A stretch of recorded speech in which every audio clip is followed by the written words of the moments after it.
studying chemistry. By the time they returned to the resort, the sun was setting over the water. Daphne could not stop smiling as she walked beside Daniel. "I have to admit," she said, glancing at him, "you were right about the cove." "I'm right about a lot of things." "Oh, really?" she challenged him. They stopped at the fork in the sandy path. Daphne hesitated, unsure if the day's stolen kiss was meant to linger into the night. Daniel searched her face before breaking his silence. "Dinner?" he asked. "No pressure. Just wanted to know since we were out so long today. If you want to call it a night, I understand." "Food sounds good," Daphne stated while walking in the direction of the restaurant. They ate at a seaside restaurant. The night was alive with the sound of the waves against the shore. The local band played softly in a sultry rhythm. Halfway through dinner, Daphne realized her hand rested on the table close to Daniel's. "You know I wasn't lying earlier," he said, suddenly leaning forward. "About? That you fit here. I can't stop looking at you and thinking how this feels so right." The word struck her harder than she expected. She searched his face, looking for a trace of a joke. He barely knew her. The statement kind of spooked her, but she played it off. Maybe she needed to go with the flow. "I feel like I've known you forever, Daphne." The music swelled, and Daphne found herself rising when he held out his hand.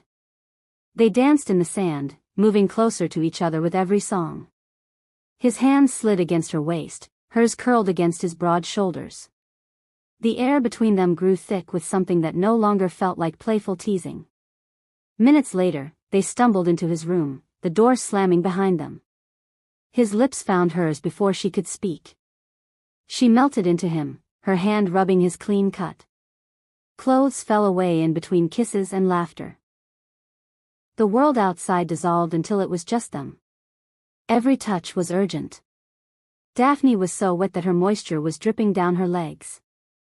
Daniel whispered in her ear, "Do you have a condom?" The mood broke. Daphne was no longer interested in the night. She found her clothes and left his room. Daphne made it back to her room. Still in the moment, she wanted Daniel to scratch an itch that had been lingering for years. She took off her clothes and headed to the shower. Turning on the shower to allow the water to get warm, she looked at herself in the mirror. "I am beautiful. I am worthy of happiness." She gave herself a few more affirmations before slipping into the warm water. After washing her body, Daphne attempted to use the shower head for her pleasure. She lifted one leg and opened her smaller lips.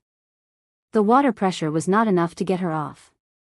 Not bothering to dry off, she lay on the queen-sized bed.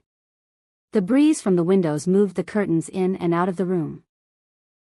The sound of rain filled the room. She placed both feet on the bed and began inserting her fingers inside. First 2, then 3, before stretching her fingers apart. The feeling did not give her what she needed. She pulled her cell phone out of the drawer. She set the alarm clock for the next 2 minutes. Changing the settings, Daphne used her phone to vibrate in her spot. Daniel felt bad about what happened. He decided to follow up with Daphne. He asked an attendant if he could get to her room from where his room was located.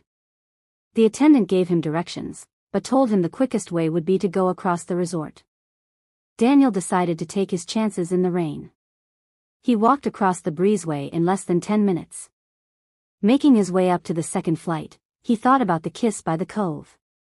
Anticipating feeling her insides, he prepared himself to go a few rounds. Making his way to room 212, he saw the door slightly ajar. As he slowly pushed the door open, he heard a throaty moan. He was able to use the moonlight to see who was in the bed with Daphne.